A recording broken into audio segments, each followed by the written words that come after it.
என்ன அளவில் நான் உயிர்ப்பை எப்படி புரிந்து கொள்கிறேன் என்றால், உண்மையில் இயேசு உயிர்த்த அந்த கணத்தை யாருமே பார்க்கல. அந்த அவர் கல்லறையிலிருந்து உயிர்த்த அந்த கணத்தை, அந்த பொழுதை காட்சியாக, காட்சிக்கு சாட்சியாக யாரும் இல்லை, எவரும் இல்லை.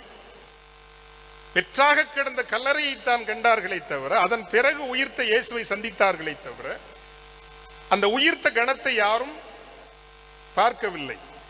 என்ன அளவில் என்னை பொறுத்தவரையில் இயேசுவின் உயிர்ப்பு எங்கு நிரூபிக்கப்படுகிறது என்றால், அஞ்சி பயந்து ஒதுங்கி தாளிட்டு கிடந்த அந்த அப்போஸ்தலர்கள் திடீரென பார்த்தீர்கள் என்றால் அகபலமும் உறுதியும் வல்லமையும் பெற்று வருகிறார்கள்.